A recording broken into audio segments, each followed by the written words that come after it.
Okay, well, I'm going to have a lot of editing work to do, so I don't know how long this is going to take to get on the There can be two versions of this. Yeah. The edited version. Yeah, we'll have the director's cut too. This is unfortunately this is blackmail material. Yeah, exactly. Well, I like to start each video with some little funny vignette that will make the audience laugh. So we got plenty of those. Oh my goodness. All right.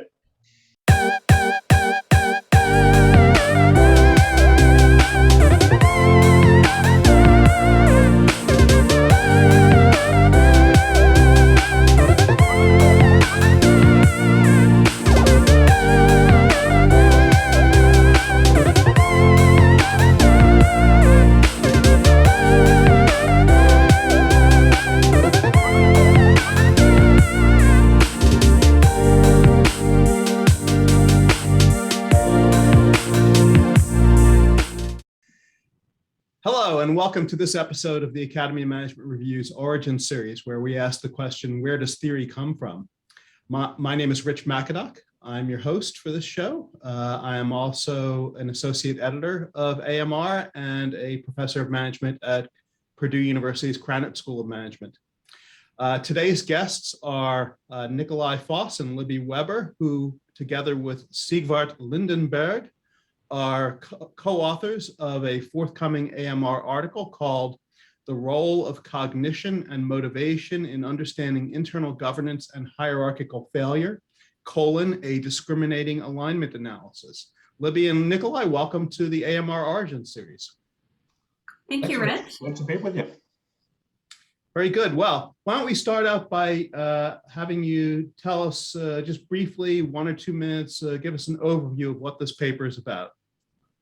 Sure. So this paper actually originated with the idea that most people interpret transaction cost economics as saying that if you have a lot of potential opportunism, a lot of hazards in your transaction, that you should internalize it, and then hierarchy will take care of the opportunistic behavior. And even though that's not exactly what Williamson said, and he talked about opportunism inside the firm, this paper really kind of digs in and investigates what kinds of opportunisms will occur, what kinds of behaviors will occur, specifically looking across different hierarchical forms. And what we find is that, yes, the transaction characteristics, will predict high levels of opportunism occasionally, right, if they're high. But also these hierarchical forms drive different kinds of opportunism. So if you're just looking for some kind of internal governance form based on the transaction characteristics, it doesn't always actually mitigate the opportunistic behavior that comes about inside firms. And that's really the crux of the paper. Okay, one of the tables of the paper, table 3. And let me ask you to maybe dive in a little bit deeper on some of the details here and explain what we're looking at. Nicolai, do you want to talk just a minute about goal frames before we dive into this? Right. So this partly builds on an earlier paper that I had in AMR in 2011 with Siegwart Lindenberg, where we laid out the foundations of something we call goal framing theory. The basic idea is that people's behaviors are steered by the goals that they adopt. So goals are in the cognitive foreground of people, and they decide what are the alternatives that we attend to, how do we weigh them, what is the knowledge that we activate in pursuit of those goals, and so on. These goals are triggered or prompted by contextual factors, including stimuli in the work environment, which means things like hierarchical forms and the attributes of hierarchical forms. In this paper, we basically start with the well-known hierarchical forms, the U form, the M form, the project matrix, and we add the simple hierarchy from Williamson. So this is basically Williamson's term for basically a hierarchy with 2 layers, a boss and a group of employees, typically organized like a team. And then we analyze how those hierarchical forms influence the goals that people adopt, or how they are influenced to adopt certain goals as a result of being inside or within those hierarchies. So in the simple hierarchy where people interact a lot and form bonds and so on, we'll see something that we call a normative goal. So it's very likely that employees who interact in a team and so on, that they will take decisions in terms of what is best for the group. So the goals that steer their behaviors are sort of group level goals. They're held at the individual level, but individuals, employees, make the decisions in terms of what is best for the group. Now that changes a little bit when we move to, for example, the M form, because the goals that are dominant in the M form, multidivisional form, are, for example, gain goals. So that these are goals that are more individual level, for example, the pursuit of financial returns. And because of the incentives in the M form and so on, people are prompted, induced, notched into these particular goals. In the U form, employees are socialized into sharing goals that are unit level. So if you're an engineer and you're in production, you take your decisions. Your behavior is steered by what is best for the production unit. So the U form, like the simple hierarchy, will tend to prompt people to have normative goals in their cognitive foregrounds. In the project matrix, where people shift in and out between project teams, things are much more individual level. So in that hierarchical structure, gain goals are activated. So that's how we take these basic ideas from the 2011 paper and we link it to hierarchical goals, which is something we, by the way, investigated, Libby and I, in a 2016 AMR paper. So this paper is, in a sense, it's like two AMR papers almost joining forces, right? Okay. In the analysis of operativism in this case. And Libby, perhaps you can take over from here. What we did then is we linked each of these types of goal frames and the level at which they were activated within the organization under these different forms to different kinds of opportunism or collaborative behavior. So what we ended up with was, for the simple hierarchy, this would actually motivate firm level collaboration because of this normative goal frame at the firm level. For the U form, because this is at the unit level and it's about a normative goal, there would be essentially cooperation at the unit level, but between the units, you would see opportunism. And this actually was driven by this background goal, this hedonic goal, which has to do with feeling good. So this kind of opportunism would be about effort or essentially, lashing out at somebody because it made you feel good. So that's a kind of opportunism that you would see there. With the M form, this is the gain goal, again, at the unit level. So here it's all about financial and status opportunism. And then when you get to this project matrix, you see all of these opportunisms because you have this individual level gain goal in the foreground, this hedonic goal in the background. So this is, everything, all the opportunisms, but at the individual level here for the project matrix. Interesting.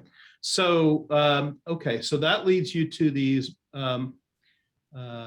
propositions about which motivations are in play that could be driving opportunism in the different organizational structures.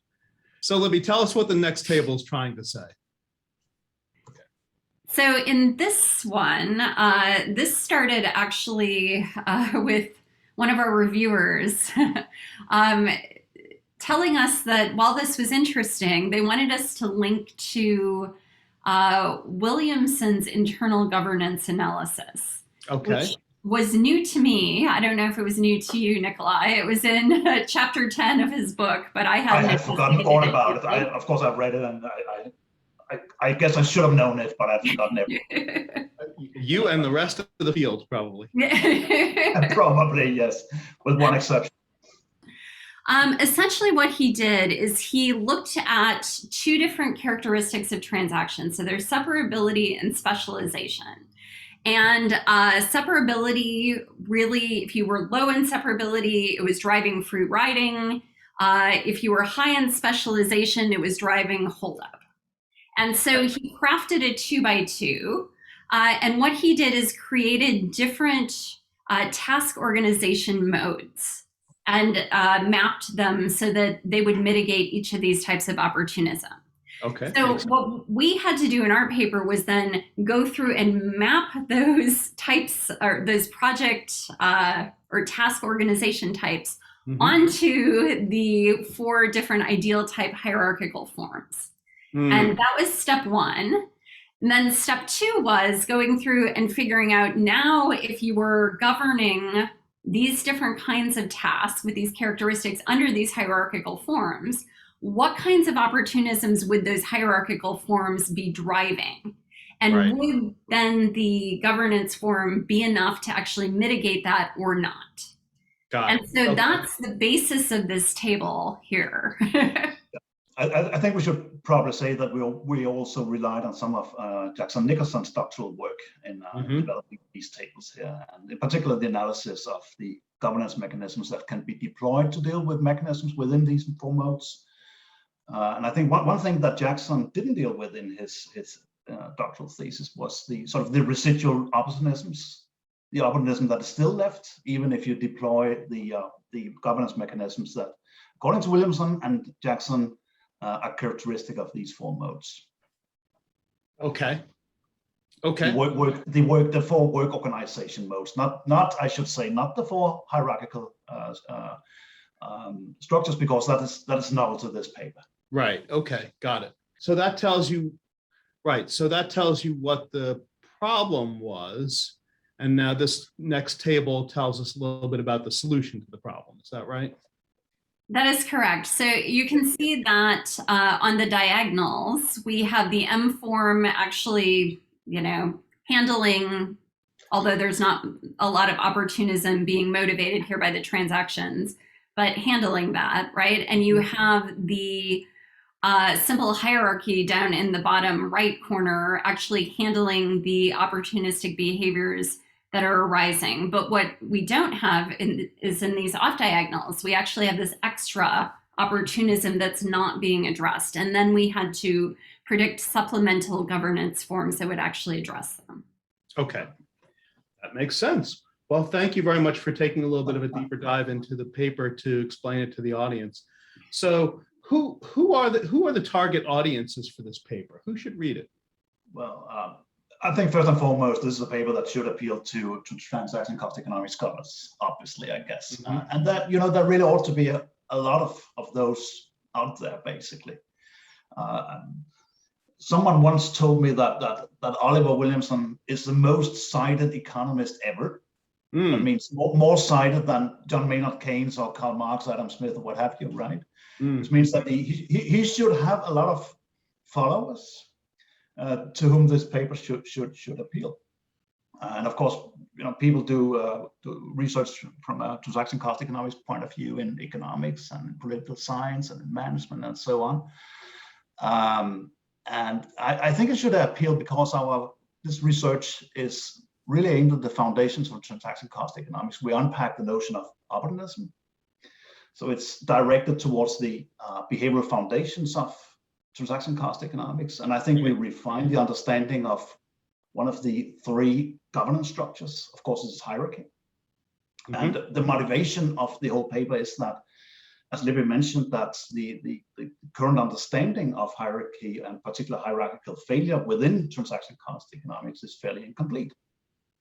So there's been lots of attention to different kinds of market contracting, different kinds of hybrids, but almost very little transaction cost economics interest in different hierarchical forms and how what are their competencies with respect to governing transactions that differ into their attributes. Right. Well, that explains maybe half of the obscurity of that chapter 10 from Williamson, is that the transaction cost economists have not been that interested in discriminating between these internal organizational designs. But the other half of the obscurity of chapter 10 probably is the fact that the people who do study organizational structure and organizational design haven't used transaction costs so much for their theoretical basis, right? So is this a paper that should be read by people who, who are outside the transaction cost sphere, but who are particularly interested in the phenomenon of organizational structure and design? And if so, what should they be learning from it and getting out of it? So we actually think that that's another great audience for this paper. What we found interesting in talking to different org design scholars is that they look at a lot of information flow in the organization when they're thinking about, what the structure should be. We're in this paper thinking about governance, right? And what could go wrong. And so if you could bring those two things together, you'd actually have a pretty rich theory of organizational design. So we are looking at this as a potential first step in that direction. Yeah, great. Okay. There's actually a third audience that might be interested in the paper, also namely scholars interested in behavioral strategy. Of course, behavioral strategy has become really big in strategy. So, it's kind of obvious that behavioral ideas have an impact on almost anything in strategy. But so we have all these applications, but we don't really have a theory of behavioral governance, if you like. That is relevant to strategy, and you could read our paper as perhaps supplying a theory of behavioral governance. Well, it's definitely needed. I think you made a good point there, right? So, so we do call this the AMR Origin series for a reason, because we are interested in the origins of these papers. Part of the mission of this series is to demystify the theory development process for people who may never have engaged in it, by exploring some examples of where theory comes from. So how did this project get started in the first place? Where did you get the idea for it? Well, the direct impetus for the project was a small conference that I organized towards the end of 2016 at the Copenhagen Business School. It was called Behavioral Organization Design, actually. And my conjecture, the reason I arranged the conference was that I thought that it would be fruitful to put explicitly behavioral models of agency into organization design theory. So we have all these ideas on categorization, heuristics and biases, and goals, and so on. And they seem to be related to how firms divide up labor, departmentalize, and so on, and how they control the division of labor. And we had Jackson Nicholson was there, Auna Ben-Nair, David Cooper, and Glenn Harrison from economics. And we had Siegwart Lindenberg and Libby. And I remember that we sat down at some point, the three of us, and we talked about how the idea of goals that Siegwart and I had unfolded in the earlier AMR paper might connect to hierarchical forms that Libby and I had talked about in the 2016 paper, also in AMR, in the context of better understanding how otherness manifests inside hierarchies. So I think the basic idea, the very basic idea, was there in a sense right from the beginning, wasn't it, Libby? Yes, absolutely. Okay. So I'm sorry, you were going to say? So okay, but so that's the sort of the institutional dimension, if you like, of this, or the organizational dimension. But there's also, of course, an intellectual dimension that I've already alluded to. So Libby and I had this 2016 paper in AMR, which is about expanding the notion of bounded rationality in transaction cost economics, and linking hierarchical failure and also hierarchical success, the success with which different hierarchies may deal with bounded rationality, to bounded rationality, and in this way expand the capacity of transaction cost economics to say new things about hierarchies and how they organize transactions. And what this paper does is, in a sense, it does the same thing, because it black boxes bounded rationality and focuses instead on opportunism and opens up opportunism. And we look at what comes out of this exercise in terms of hierarchical success and failure. So the two papers, this paper, which we don't know when it'll come out exactly, hopefully next year, and the 2016 papers, they are very nicely complementary, I think.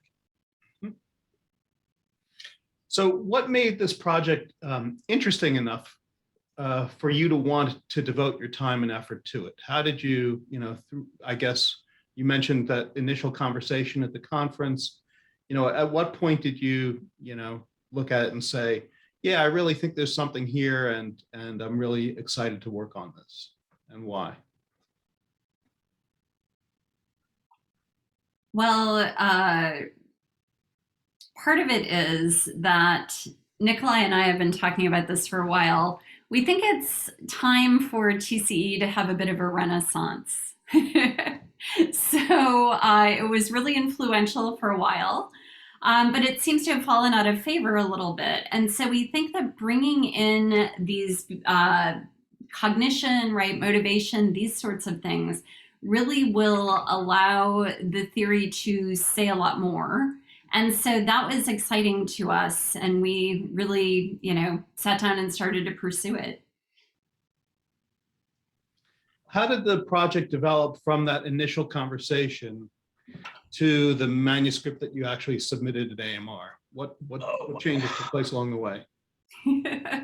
Well, it started with a 3x2 that was scratched on the back of some scratch paper at that conference. That's right. Yes. Which turned into your table 3, I guess. Yeah, well. Got a column added to it. Yes. Okay. But I think we wrote it up relatively quickly, didn't we, Libby? And I think we probably submitted it early 2018, I guess. It was the whole process along the lines of that, yes. But then it took many rounds to get through. We went through 4 rounds of revision. Wow, and 4 rounds. 3 of them involved totally rewriting the paper. And the 4th one, which was basically a conditional accept, also involved not massive but substantial rewriting, I'd say. It was a little bit. It was a funny process, because one reviewer liked it from the beginning and quickly signed off. There was another reviewer, he or she wasn't very positive, but also quickly signed off, I think, after the 2nd round. And then we were left with literally reviewer 2. Reviewer 2, the infamous reviewer 2. And I think this reviewer, who clearly has a knowledge of transaction cost economics on par with that of Oliver Williamson. This guy really gave us a very hard time. And all of the 95% of the rewriting was prompted by this reviewer's comments. And the problem, of course, was that all of these reviewers' comments were extremely well taken, but they also tend to make the paper quite complex. Yes, I was going to say there are a lot of moving parts in this paper. Yeah. And I guess that it didn't start that way, right? The reviewers added a lot of the moving parts. It was in a sense more linear. It was more linear. And it was really, really difficult to rewrite, because we had these very deep comments from Bria too, and it got extremely complicated. But I need to say that we received a lot of very generous and useful, helpful editorial guidance from the AE, namely Helle Wong. And she took time off from her busy schedule to discuss some of the more thorny issues with us during the final stages. So that was, this level of editorial commitment, seriousness is just rare. Yeah, so we are extremely grateful to Helle for the help that she offered. Very grateful. Yeah, we do. AMR, I think, is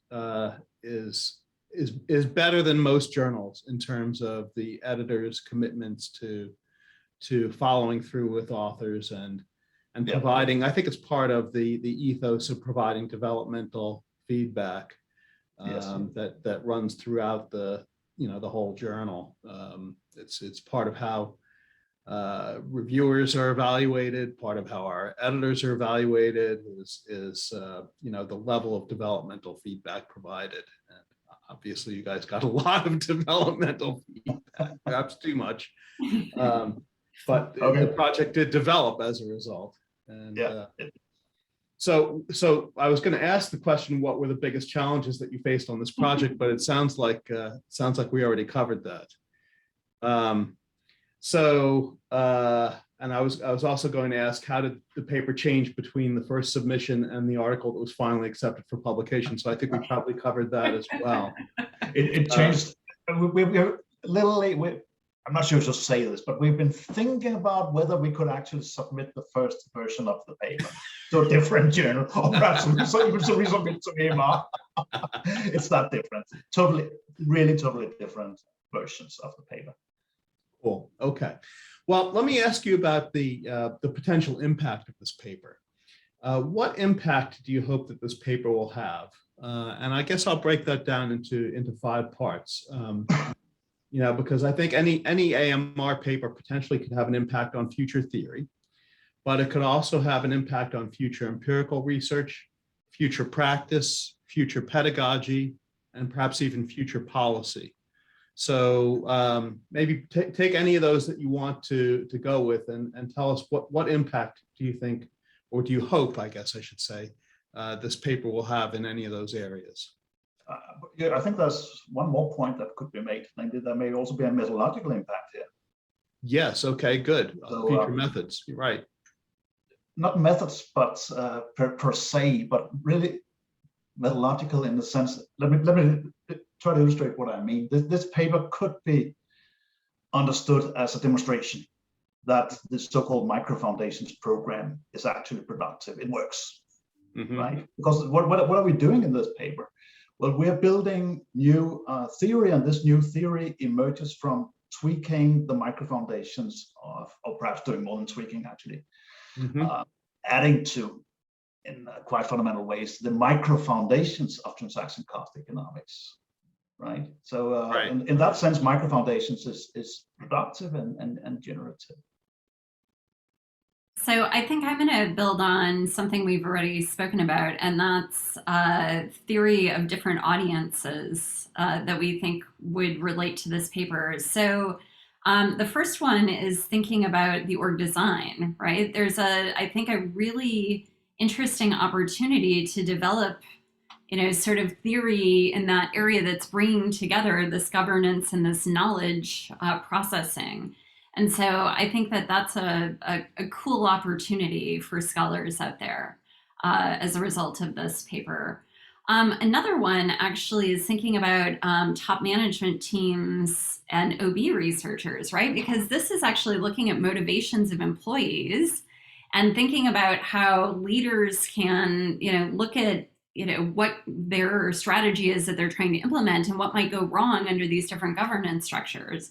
So there might be some opportunities there to bring this kind of impact into their theories that, hadn't really been brought in before.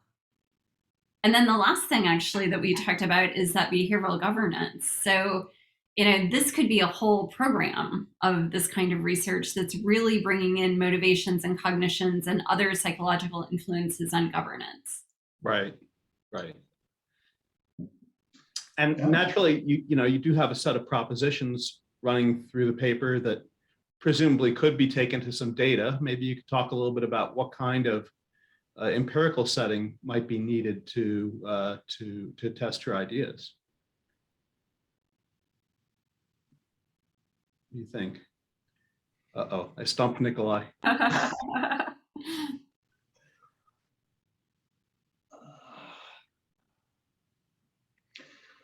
I think this is where we'll need some editing.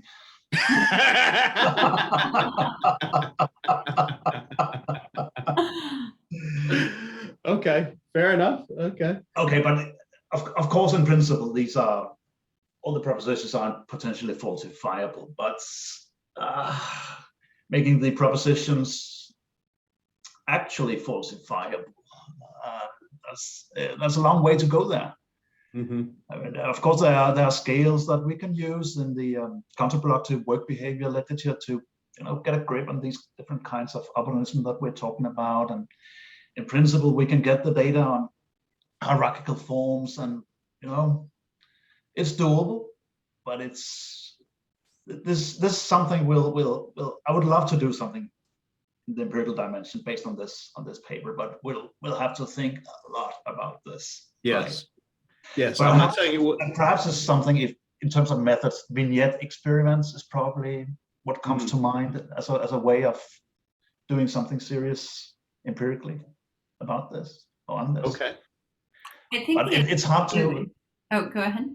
Oh, I was going to say, I think the other thing, like an interesting first step would be to survey employees under these different types of organizations and just, look at their motivations, right? To match them, to think about, that as sort of setting the foundation for then looking at the kinds of opportunistic behaviors that might arise.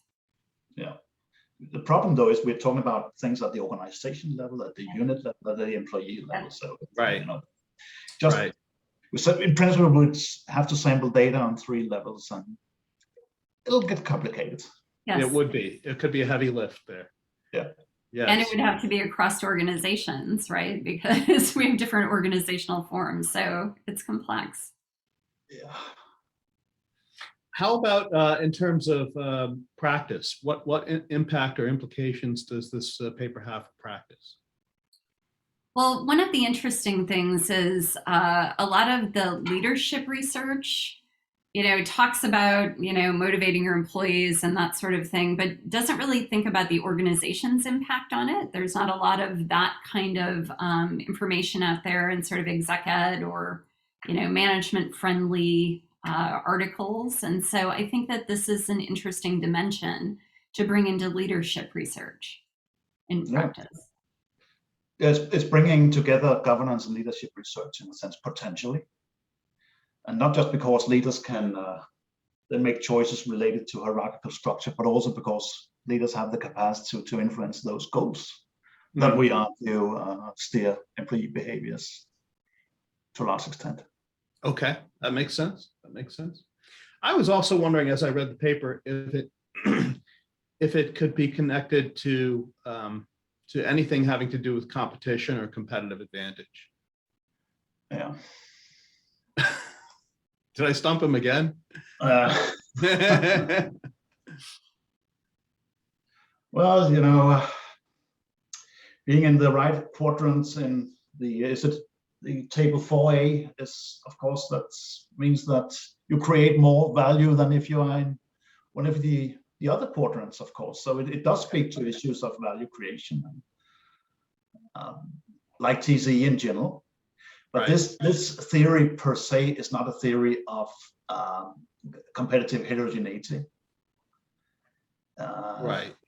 It may give us insight in some of the internal organization-related determinants of competitive advantage. But again, that's something we need to think about for future research. Yeah, and I imagine that certain types of competitive positions might affect the separability and the.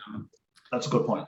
And the specialization required to execute those competitive positions. So in that sense, maybe it comes in through those independent variables. And then I was also wondering, if this had any implications for the theory of reorganization, right? I mean, a reorganization, we know, is a terribly disruptive thing. And it can take up to 2 years for an organization to recover from a major reorg. And yet, companies do reorganizations all the time. And I wonder if your theory can contribute to understanding why. Why do companies go through these major reorganizations despite the disruption that it imposes on them? And maybe, do you think your theory speaks to that in any way?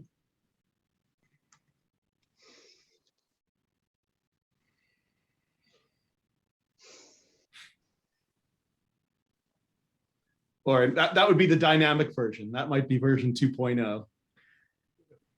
If you take the current version and make it dynamic.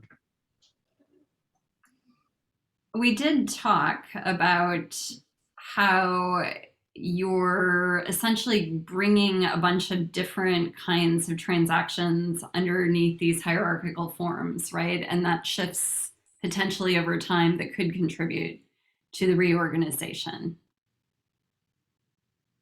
Okay. I mean, I think it might, you know, as I was reading the challenges that each of these 4 quadrants imposed upon organizations, that might tell us a little something about the impetus for moving to a different quadrant, perhaps, and might tell us a little bit about the challenges of making the transition between quadrants. Right. So reorganizations in terms of that quadrant would be, of course, prompted by a mismatch of the hierarchical form and the transaction characteristics. But I'm not exactly sure that, you know, firms reorganize all the time, at least not in terms of really major restructuring. So I would almost say it's almost the opposite. And the reason, though, the fact that they don't reorganize that much is actually contributes to understanding why we're left with all these residual organisms and therefore persistent hierarchical failure. That's rather the way I would like it look at it, actually. But of course, at one point, all this hierarchical failure just builds up, it accumulates, and then, you know, like a punctuated equilibrium kind of thing, you get a reorganization, right? An attempt to cope with some kind of excessive organism in the relation between various units, for example. Very good. You're raising a bunch of, so many great ideas from you, Rich, for future papers coming out of this research. So it's amazing. That'll be the next. We should enlist him as a co-author, Libby. A discriminating alignment analysis theory of reorganizations. Yeah, something like that. That could be the next paper. I mean, it is a puzzle because we I guess from a TCE point of view, we would adopt what you just sketched, that organization is fundamentally, it's chosen in response to a competitive position, right? Mm-hmm. To provide the right organization around the resources that we need to compete in that position. Or so says Chandler, right? Yeah, I guess. Chandler and McAdock. But of course, we would tend to see this, all this is chosen simultaneously, right? Mm-hmm. Sure. Yeah. So potentially our theory could, it may explain to us why we see endogenous from within change of organizational designs. Because at one point, you know, management we need to get rid of this financial opportunism or whatever opportunism it is we're talking about, right? Actually, there's a wonderful reorganization happens. There's a wonderful cartoon I like to show to my students.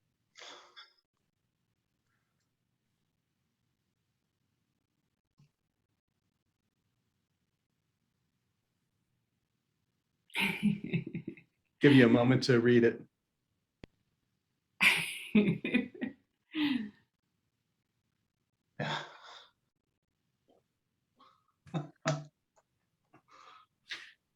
So, you know, I'm not sure that the theory of organizational design has yet advanced to explain this phenomenon, but perhaps someday. Yes, right. Very good. Well, that's all the questions I have. So thank you very much for joining the AMR Origin series today and taking time to tell us about this forthcoming article, which I recommend highly to our audience. Fascinating article, and to tell us a little bit about the backstory. We really appreciate it. Thank you, Rich. Thank you for having us. Great.